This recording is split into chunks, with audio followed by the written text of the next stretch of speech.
Assalamualaikum warahmatullahi wabarakatuh.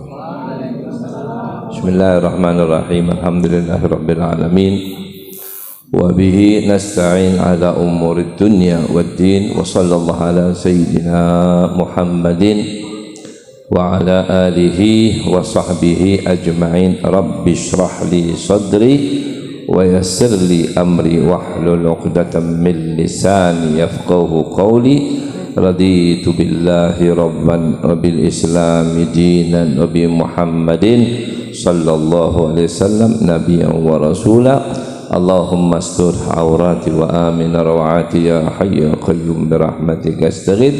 Allahumma aftah alaina hikmatak unsur alaina rahmatak ya dzal jalali wal ikram. Yang saya hormati dan saya cintai para habaib, wabil khusus para alim ulamanya, para dai-dainya, wabil khusus Al-Habibuna Habib Ridho Muhammad Ridho bin Yahya, Al-Habib Anis As-Segaf, begitu juga Habib Hasan Al-Habsyi, juga habaib lain yang tidak bisa saya sebut nama satu persatu tanpa mengurangi cinta saya kepada mereka semuanya. Begitu juga Sahibul Bait Al-Habib Naufal bin Muhammad bin Abi Bakar Al-Munawwar, begitu juga Al-Habib Abu Bakar bin Muhammad Al-Munawwar, dan juga seluruh keluarga besar Al-Munawwar, wabil khusus juga Al-Habib Ali, saudara daripada Al-Habib Muhammad bin Abu Bakar Al-Munawwar. Begitu juga para alim ulama, para ajengan, para kiai, para asatid, para sesepuh, bapak-bapak, saudara-saudara semuanya. Alhamdulillah kita panjatkan syukur kepada Allah Subhanahu wa taala, di mana tadi telah diterangkan panjang lebar mengenai daripada apa itu bid'ah. Dan itulah yang perlu kita ketahui sehingga kita tidak takut menjalankan amalan-amalan yang dilakukan oleh orang tua-tua kita. Karena apa yang dilakukan itu bukan berarti bid'ah yang sayyi'ah, tetapi merupakan bid'ah yang hasanah. Jadi bid'ah itu ada dua, hasanah dan sayyi'ah. Sayyi'ah itu yang bertentangan dengan agama. Contohnya bikin maulid tapi dangdutan, ya. Karena ada itu ya, yang nama Islam Nusantara kan bikin gitu Pak ya. Maulidan tapi pakai dangdutan, orkes-orkesan, joget-jogetan, sawer-saweran. Nah itu naudzubillahi min dzalik, itu sudah bid'ah sayyi'ah ya, mungkarah, haram mutlak itu. Dan juga berbagai macam ya bid'ah-bid'ah ya, seperti ikut Natalan segala macam, itu enggak ada tuh. Nah, itu dilaksanakan pula ya ke gereja segala macam, itu bid'ah-bid'ah yang sayyi'ah. Dan masih banyaklah kalau sayyi'ah. Tetapi yang kebaikan-kebaikan kalau kita ingin tahu, ini bib kalau tahlilan bid'ah hasanah enggak, kalau maulid bid'ah hasanah enggak, jawabannya yang lakukan siapa? Itu kan ulama itu sendiri. Mereka bukan orang bodoh, mereka tahu dengan jelas dan benar dalil-dalil daripada amalan mereka. Cuma hanya orang-orang yang tadilah seperti Habib Anis mengatakan bahwa cekaknya tak pola pikir, pendeknya pola pikir mereka, sehingga menganggap kullu bid'atin dhalalah wa kullu dhalalatin finnar. Ini karena pemahaman yang pendek yang memang ya sulit menerangkan kepada mereka ya. Tapi kalau mereka mau duduk bersama diterangkan, baru mereka akan mengetahuinya ya. Itu seperti itu Pak. Jadi bid'ah ini sudahlah, okelah, kita nggak usah pusing-pusing. Yang penting bid'ah ada dua macam, hasanah sayyi'ah. Apa yang dilakukan ulama kita, salaf kita, orang semuanya adalah hasanah. Tidak ada sesuatu yang tidak punya dalil yang kuat, dalil yang benar. Yang kedua tadi sudah kita dengarkan juga oleh Habib Muhammad Ridho, bagaimana keadaan orang-orang yang telah meninggal dunia. Walaupun mereka telah meninggal dunia, tetapi mereka ahya fi kuburihim. Mereka itu hidup dalam liang kuburnya mereka. Makanya Nabi SAW mengatakan al-qabru raudhatun min riyadil jannah au hufratun min hufarin nar. Kuburan itu kebun surga dari surga Allah atau jurang neraka. Nah sekarang berpikirlah kita, kalau kuburan itu adalah kebun surga, kira-kira yang makai itu orang yang ngerasain apa enggak itu? Masih ngerasain kan? namanya aja kebun surga, dikasih kebun surga tapi kita nggak ngerasain apa namanya. Jadi kebun surga artinya nikmat buat si penghuninya. Lah yang menikmatin itu hidup apa mati itu namanya? Hidup, Pak. Jadi mati itu apa sih sebenarnya gitu ya? Kita ini hidup, Pak. Makanya seorang ulama mengatakan, ya, innama khuliqtum lil baqa wal abad walakinnakum tangkuluna min darin ila dar. Kita ini diciptakan untuk selama-lamanya, selama-lamanya, nggak pernah nggak ada kita ini. Walakinnakum tunqaluna min darin ila dar. Kita diciptakan awal marrah pertama kali alam daripada arwah. Itu alam arwah. Kita sudah diciptakan. Dari alam arwah dipindah ke alam apa itu? Janin, ya. Di alam arwah kita hidup. Masuk ke alam janin. Nah, kita hidup lagi tuh, ya. Dengan caranya alam janin. Ya, kita nggak sama hidup kita alam janin sama hidup kita di alam dunia, beda, Pak. Kalau alam janin kita keluarkan di dunia, mati, nggak bener, itu nggak beres, nggak bisa hidup itu, ya. Jadi sampean dimasukkan ke alam arwah nggak bisa hidup. Anda orang alam janin dimasukkan ke alam dunia nggak bisa hidup, ya. Alam dunia masukkan ke alam janin ya nggak bisa hidup. Coba kita masuk perut ibu, mati ente, nggak bisa hidup, ya. Orang alam dunia masukkan kubur nggak bisa hidup, ya. Alam kubur keluarin lagi di bumi gitu, hidup lagi nggak bisa hidup. Itu punya dimensi masing-masing, punya dimensi masing-masing. Tetapi semuanya tetap hidup. Ya, innama khuliqtum lil baqa wal abad. Kalian diciptakan untuk selama-lamanya. Jadi alam arwah hanya tungqalun, dipindahin aja dari alam arwah pindah menuju ke alam apa?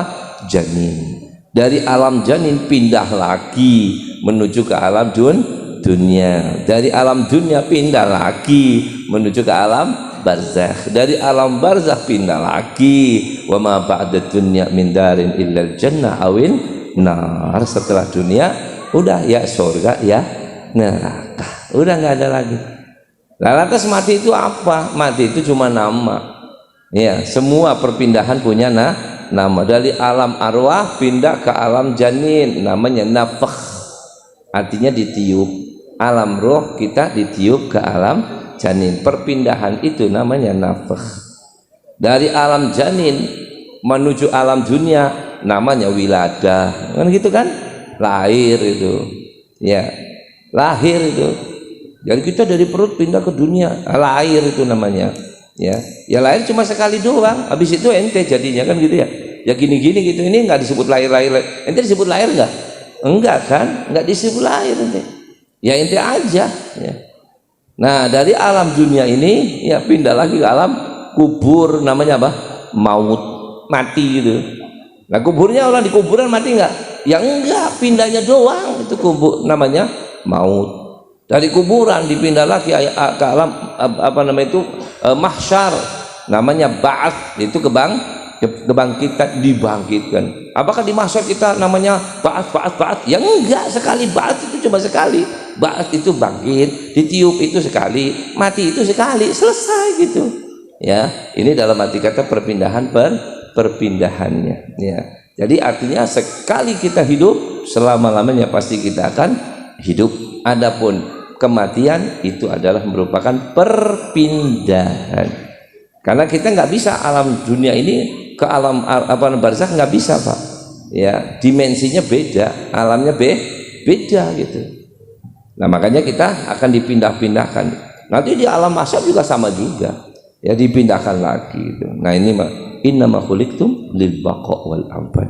Jadi kalau sudah kita untuk selamanya hidup, ya nanti kita pun nanti mau masuk surga ataupun neraka, ya itu juga sama. Di surga ya hidup, nggak ada yang mati. Di neraka juga hidup, nggak ada yang mati. Ya, di kuburan pun ya sama, ya hidup juga. Ya dengan cara-caranya orang hidup, ya, hidupnya alam barzakh jangan dilihat pakai dimensi alam dunia. Kalau pakai alam dunia ya nggak nyambung, ya. Orang di perut aja sudah kita nggak nyambung kok. Coba aja orang alam perut itu gimana hidupnya tuh, ya. Kan kita kan hidup pakai paru-paru kan, Sedangkan ente di dalam perut ibu ente di dalam air apa dalam ruangan kosong? Janin itu air, Pak. Gimana ente bisa paru-paru ente bergerak? Bagaimana bisa berdenyut jantung dan sebagainya? Sedangkan ente dalam air, ente kan bukan ikan. Kalau ikan mungkin ya kayak ya di air gitu. Itu dalam air. Gimana cara hidupnya? Wallahu a'lam ya. Dan itu bisa bergerak, bisa berbolak-balik, bisa apa di janin, luar biasa. Ya sudahlah, itu memang alam janin. Kita bisa melihat dan mengakuinya ya, kehidupan alam janin. Nah, begitu juga di alam alam arwah atau alam barzakh gitu ya. Nah, sekarang kalau sudah tahu seperti itu, berarti pertanyaannya adalah pada diri kita sendiri. Apa yang sudah kita lakukan untuk kehidupan kita di dalam alam akhirat? Alam akhirat yang pertama itu alam barzakh. Persiapan apa yang akan kita siapkan ya. Karena apa? Karena kita lihat memperingati haul, semua haul itu orang mati, Pak ya, nggak ada haulnya orang lahiran. Kalau orang haul lahiran itu namanya ulang tahun gitu ya. Kalau haul itu orang mati. Nah, memperingati orang mati untuk apa? Mengingatkan kita semua, kalian pasti akan mati pula. Dan mati itu nggak lihat pada tua, muda, sakit, nggak sakit, enggak. Kaya, miskin, pinter, bodoh wae kabeh, semua sama.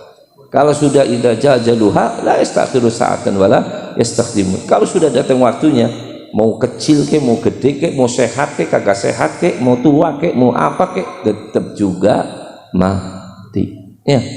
Jadi kematian itu sudah, ya sudahlah ketentuan yang kita ini hidup ini, Pak. Ini kita hidup ini bukan jalan maju ya. Kita bukan jalan maju, kita jalannya itu mundur. Alam kita itu hidup jalan mundur. Anda itu begitu lahir, ya bukan lahir, masih di perut ibu, itu Anda ibarat kalau jam itu diputer, Pak ya. Jadi ente umur 70 masalah dalam perut ibu dikatakan Tuhan Anda 70, diputer 70 tahun gitu, muternya ke 70 tak. Nah, jadi ente hidup pertama kali umur tua apa umur muda? Umur tua. Begitulah jebrot gitu 70 tahun, 70 tuh berjalan 7 bulan kurang sehari, 7 bulan kurang seminggu, 7 bulan kurang sebulan, 7 bulan kurang setahun, 7 bulan terus sampai jadi 60 lama 50. Nah, sat umur kita mengesat nggak? Menurun nggak? Nah, sama kayak ente naik mobil gitu ya, ke pom bensin dipenuhi dulu nggak? Penuhi dulu jelek gitu ya, full 40 liter umpama. Dari 40 itu nanti baru kita turun sampai res sampai ya berhenti, nggak bisa jalan, namanya mati itu. Sak mesin mobil juga ikut mati, manusia juga ikut mati. Jadi umur ini sudah diputer seperti itu ya. Makanya kalau kita mau berpikir panjang umur panjang dari mana? Orang udah dipasin kok. Kita itu hidup bukan maju, bukan ya, tapi mundur, Pak. Hidup kita mundur gitu, dari 70 sampai habis 0 ya. Bukan kita hidup dari 0 ke 70, enggak ya. Kalau kita dari 0 ke 70 pengen 80 pengen 90, kalau masih bisa lanjut kok ya. Tapi hitungannya enggak, hitungannya mundur. Sama kalau perlombaan, coba perlombaan itu suruh perlombaan lari gitu ya, pakai hitungan 1 2 mau lari nih, 3 4, nomor ngapain deh? Ente udah keburu lari masih nomor 4. Kenapa? Lah 4 kan bisa 4 apa? Ya bisa juga 5 ya, bisa juga 6 ya. Kalau gitu ente larinya ragu-ragu terus enggak? 3 kok 4? Ya 4, habis 4 mau lari 5 loh. Enggak lari-lari, Pak. Bingung, ragu-ragu, bener enggak? Ayo hitungannya dibalik. 3 2 1. Ada yang murid 0 enggak? Pasti ente lari. Ya. Ilmu pasti itu, pasti kan mau pakai dor gak pakai dor, kalau sudah 3 2 1 apa lari, mau dor gak dor tetap lari, Pak. Udah selesai udah. Umur ente juga gitu ya, mau nggak mau itu nggak ada namanya panjang pendek, itu nggak ada bagi umur. Yang ada itu cuma keberkahan saja. Jadi kalau orang panjang umur namanya berkah ya, pendek umur namanya nggak berkah, itu saja. Nah, maka dari itu kita ayo hidup kita ini kita koreksi pada diri kita sendiri, ya, bekalin diri kita untuk akhirat, ya. Fatazawwadu fa inna khairaz zadi taqwa. Yuk kita lihat dari mulai kita bangun tidur, ya, bangun tidur kita bangun, ya, adzan subuh kita sholat subuh. Sebelum sholat subuh, ayo kita sholat sunnah subuh. Kenapa sholat sunnah subuh? Karena 2 rakaat sunnatus subuh khairum minad dunya wa ma fiha, ya. Habis itu kita mulai mau sholat subuh kita sholat berjamaah. Kenapa? Karena berjamaah lebih afdal daripada ya sendirian 27 kali lipat, ya. Itu seperti itu. Habis itu semuanya ayo kita berzikir kepada Allah, ya. Karena zikir kepada Allah di pagi hari itu sangat istimewa. Apalagi dalam riwayat mengatakan man shalla salatul jamaah, man salatus subh fi jama'atin thumma qa'ada yadhkurunallaha ta'ala hatta tatlu'a syams, maka siapa orang yang sholat subuh berjamaah, kemudian setelah sholat udah wirid semua, duduk aja, kemudian berzikir kepada Allah Subhanahu wa taala hatta tatlu'a syams, sampai terbitnya matahari, artinya isyraq, ya. Maka kemudian setelah itu Anda melaksanakan 2 rakaat sunnatul isyraq, maka itu lebih bagus buat Anda, ya, dari segala-galanya, dan mendapatkan pahala seperti orang pahala haji wal umrah tamah, seperti Anda haji dan umrah sempurna. Ya. Jadi kira-kira kita nggak usah pusing-pusing melaksanakan haji, Pak. Ya, haji itu kan bagi yang mampu, betul, bagi yang bisa. Nah, kita kan nggak mampu, Beb. Gimana kita mau haji tiap hari? Kalau yang mampu haji tiap tahun sekali, ya, sampean bisa tiap hari. Dengan apa? Berjamaah sholat subuh, habis itu duduk berzikir kepada Allah sampai terbitnya matahari isyraq, ya. Laksanakan 2 rakaat sunnatul isyraq, ya. Kalau andai kata Anda masih santai, rileks gitu, ya, nggak ada kesibukan, lanjut aja zikirnya ente sampai kapan? Masuk waktu duha, ya. Habis masuk waktu duha baru ente punya kesibukan bangun sholat sunnatul isyraq sekaligus sholat sunnatul duha, ya. Tapi kalau andai kata Anda mempunyai keburu-buru, nih saya kalau sudah jam 6 ya saya harus berangkat kerja, saya banyak urusan segala macam, nggak bisa saya duduk lama-lama gitu. Tapi setengah jam 6 sudah isyraq, belum masuk duha, bolehkah kita sholat sunat isyraq? Boleh, karena itu memang waktunya, yang namanya waktu isyraq, yaitu waktunya sahabul waqt, ya. Bukan barang yang dilarang. Yang dilarang itu kesengajaan. Kalau sengaja biarin, saya kan nganggur tapi saya mau sholat sengaja, nah itu namanya sesuatu yang nggak baik, maka ulama mengatakan melarangnya, ya. Tapi secara umum kalau memang kesibukan kita, karena Nabi hadisnya jelas kok mengatakan disuruh sholat sunnah isyraq, ya. Nah kalau yang dilarang itu apa, Bib? Nah itu yang dilarang itu ada namanya sabab, yang sababnya mutaakhir. Semua sunnah yang sabab mutaakhir itu yang nggak boleh, ya. Kalau sababnya itu mutaqaddim atau muqarin atau sababnya sabab yang mempunyai ya sahabul waqt gitu, ya, nggak ada masalah, boleh-boleh saja, ya. Sama seperti ente coba lihatin sholat jenazah di sini. Di sini sholat jenazah kalau asar, ya, sholat asar dulu apa jenazah dulu? Ayo. Di sini kalau mau sholat jenazah, ya, sholat asar dulu. Kalau asar, ya, apa sholat jenazah dulu? Kenapa nggak ada yang sholat jenazah sini? Hah? Asar dulu apa jenazah dulu? Asar dulu kan?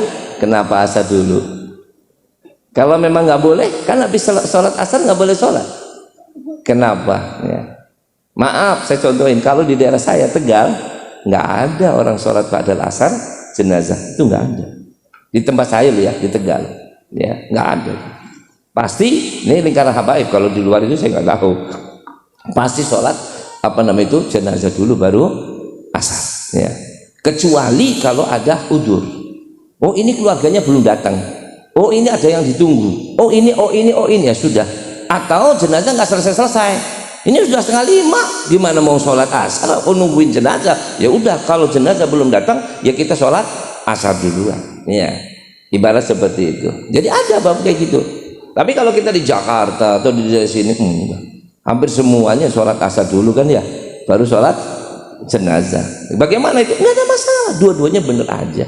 Ya, di sana sudah punya caranya ulamanya, di sini juga cara ulamanya. Ya, kenapa? Karena sholat jenazah itu bukan sababnya sabab mutaakhir, itu sababnya mutakaddim. Kalau sabab mutaakhir haram mutlak, sepakat itu. Kalau sabab mutakaddim nggak apa-apa. Apa sih sebabnya mutaakhir, Bib? Apa sebab mutaakhir itu? Kalau kita sholat ini sebabnya nanti setelah sholat baru sebab. Contoh, kita mau musafir, ya, habis sholat asar, terus saya ditelepon, Bib, bisa nggak Bib? Kemana? Ke Jawa Tengah. Waduh, kapan? Sekarang berangkat. Ya Kher, anak mau berangkat. Tak sholat sunat dulu ya, sunatus safar. Nah, ya sunatus safar. Sedangkan saya sudah sholat apa? Asar. Bolehkah itu? Haram, nggak boleh. Kenapa? Karena saya sholat baru pergi. Sebabnya saya sholat apa? Pergi. Mana duluan? Sholat dulu apa pergi dulu?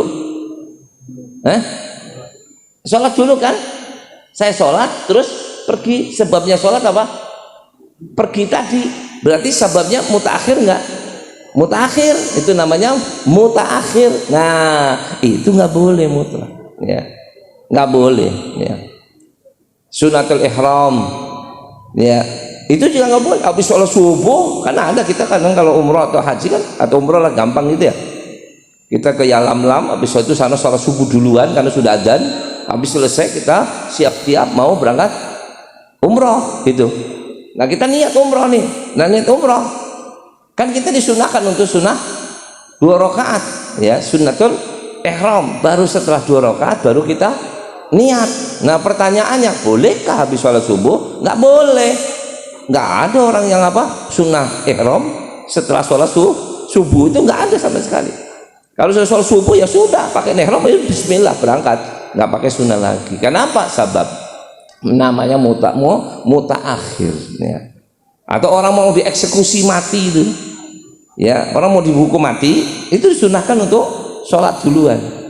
Nah kalau sholat apa namanya itu kematian atau eksekusi gitu, nah kalau dia mau dieksekusinya setelah sholat subuh, habis sholat subuh ente mau dieksekusi, silakan sholat sunnah. Nggak boleh, nggak boleh. Kalau mau sholat sunnah ya sebelum subuh, karena sababnya mutaakhir. Kenapa? Lah kan sholat dulu baru dimatiin, ya, apa mati dulu baru sholat? Kan enggak, ya. Lain kalau sholat jenazah. Nah kalau sholat jenazah sebabnya apa? Mutakaddim, apa? Mati dulu baru disolatin. Masa sholatin dulu terus mati? Kan enggak kan? Betul? Ya, jadi nyolatin jenazah itu adalah mati dulu baru disolatin. Jadi saya sholat karena apa? Dia mati. Bukan saya sholat karena mau mati, enggak. Saya sholat karena dia mati. Nah berarti sebabnya mutakaddim. Nah kalau mutakaddim bebas boleh, ya, kecuali istilah ulama mengatakan kalau ya tak sengaja untuk mukhalafah. Nah itu sebab mukhalafah, itulah sengaja mukhalafah, itu yang dilarang, ya. Tapi secara hukum sholat itu boleh-boleh saja. Ini contoh-contoh aja untuk di dalam masalah sholat sunnah. Makanya sholat sunnah subuh itu ya, ini bapak-bapak jangan keliru. Sholat sunnah subuh gobli apa pak dia? Subuh itu nggak ada gobliannya.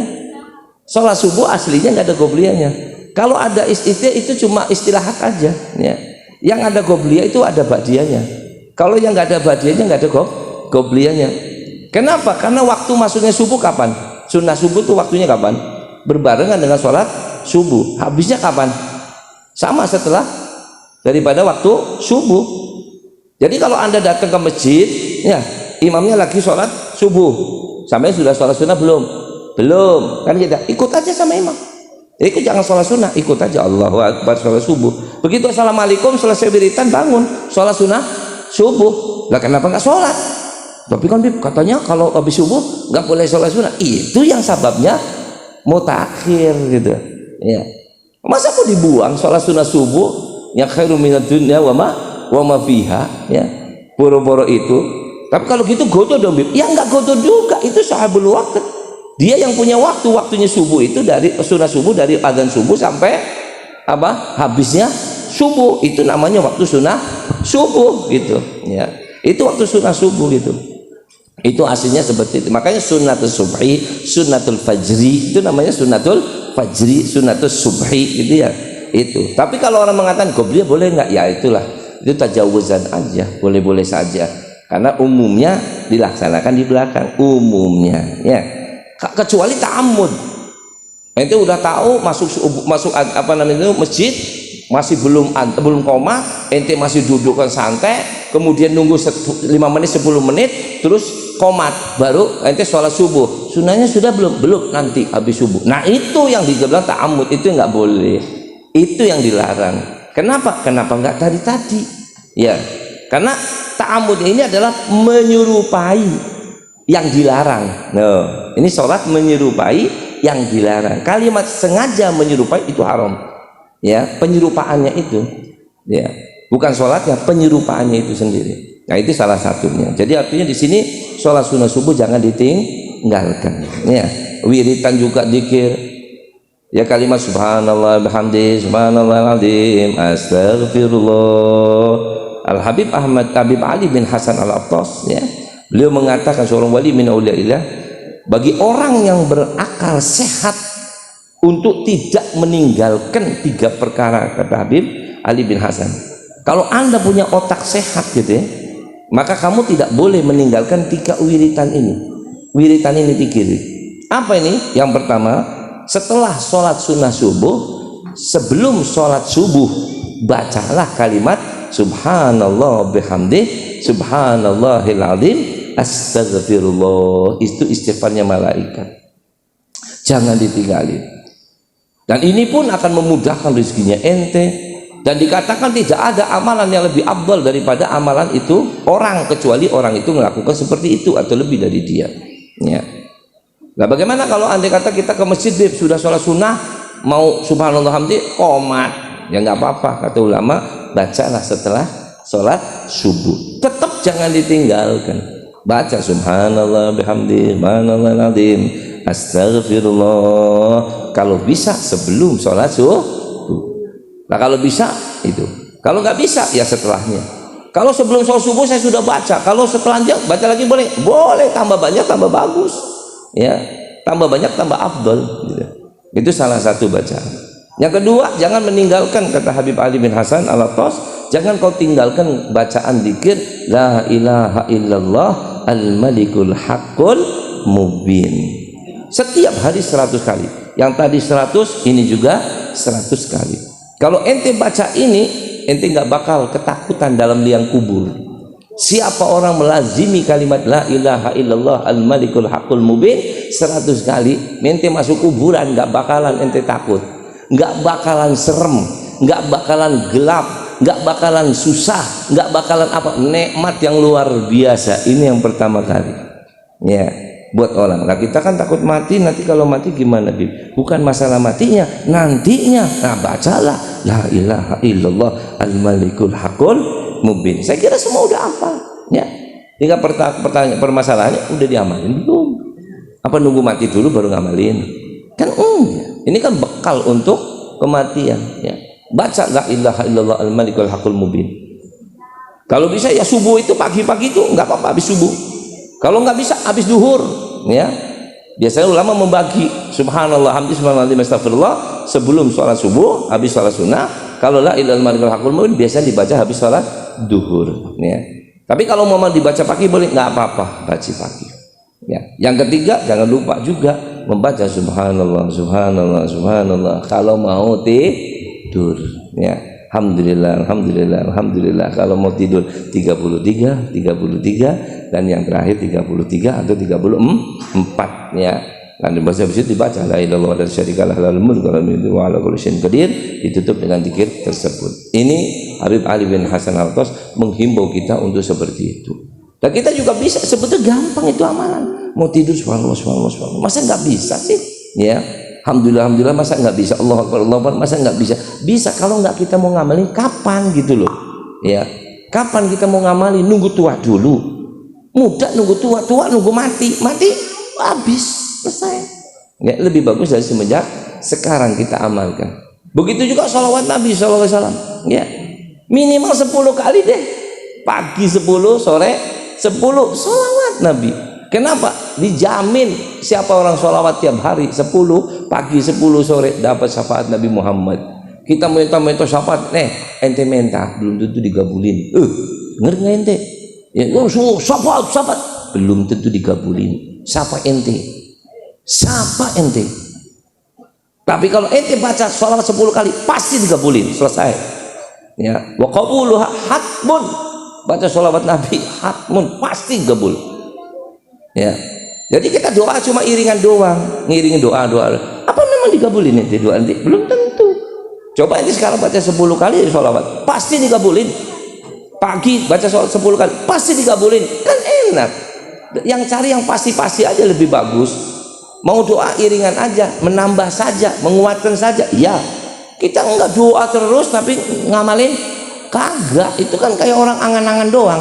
Doa minta kaya kerja kagak, doa minta kaya kerja kagak. Ini namanya apa ini? Ini jamaat BLT, ya. Ini nama rombongan BLT gitu. Orang yang cuma nongkrongin apa? Bantuan doa, kalau nggak dikasih bantuan enggak. Makanya nggak pernah bener cari pemimpin gitu ya. Presidennya keliru, mau cari lurah ya keliru, mau cari bupati ya keliru, cari gubernur keliru. Kenapa? Pasukan BLT. Iya, semua nunggu duit. Kalau dikasih duit, wah bagus ini gubernurnya, wah bagus ini lurahnya, wah bagus ini camatnya gitu ya. Pilih. Hanya cuma BLT doang. Rusak tanda-tanda negara gara-gara salah pilih, Pak. Ya. Nah ini harus kita perbaikin, Pak. Ya, kalau mau dikasih bantuan terima aja duitnya, tapi pilihan ikutin ulama, jangan ikutin. Ya, ibarat seperti itu. Nah ini sholawat ini yang diterima pasti aja. Maka itu apa? Yuk kita amalkan amalan tersebut. Sholat duha juga jangan ditinggalkan, walaupun cuma 2 rakaat, Pak. Kenapa kata Nabi? Di dalam tubuh kita ini ada 360 sendi, dan setiap sendi diminta untuk bersedekah. Nah cukup menutupi sedekah 360 sendi tubuh kita ini dengan sholat 2 rakaat duha. Yes. Jadi rakaat 2 rakaat duha sama seperti ini bersedekah 360 sodako. Ya. Cuma 2 rakaat. Ya. Coba aja dilazimin 2 rakaat. Ya jangan 2 rakaat, kalau bisa 4 atau 8 gitu ya. 2, yang minimal itu 2 gitu. Itu lazimin sholat duha. 1 orang lazim sholat duha kagak bakalan melarat. 2 orang lazimin sholat duha pasti diampuni dosanya. 3 orang lazimin sholat duha itu sama dengan sedekah daripada 360. Keempat, orang yang melazimi daripada sholat duha dalam jaminan Allah tanggung urusan ente. Sekarang sholat duha pagi hari itu nggak usah mikirin apapun juga, apa yang terjadi itu urusan Allah yang akan menanggungnya, nggak usah ente pikirin. Ibarat kita udah bayar asuransi kepada Tuhan. Tuhan, aku asuransi ke diriku ini dengan 2 rakaat sholat duha. Ya, apalagi 4 rakaat, bisa 8 rakaat, cakep. Ya, udah gitu aja ya, nggak usah banyak-banyak, nanti nggak diamalin. Ya, paham ya? Jadi sholat subuh berjamaah, sholat sunnah subuh jangan ditinggalkan. Pagi hari kita baca dzikir kepada Allah, ya syukur-syukur dari sholat subuh sampai isyraq itu sama nilai pahalanya seperti haji dan umroh, sempurna. Amalannya diantaranya subhanallah bihamdi, subhanallahal azim, astagfirullah. Kemudian juga membaca la ilaha illallah malikul hakul mubin. Kemudian baca sholawat, dan nanti baca yang lain, istighfar, tahlil, silakan ngaji Quran gitu ya, baca Quran Yasin kayak pagi hari ya. Qalbul Quran, jantungnya Quran itu Yasin, baca Yasin ya pagi hari, nggak apa-apa, baca lumayan, Pak, ya sampai masuk waktu isyraq. Habis sunnatul isyraq Anda akan dapat pahala haji dan umrah. Kemudian Anda sholat duha, Anda akan dapat jaminan dari Allah SWT dan kebaikan-kebaikannya. Ya, sisanya oke lah, Anda mau kerja kayak apa kayak masa bodoh, urusan ente. Ya, so kalau saya lanjut lagi masih banyak lagi. Yang ini aja belum tentu ngamalin, apalagi banyak-banyak. Ya, cukup ya. Ya udah. Assalamualaikum warahmatullahi wabarakatuh.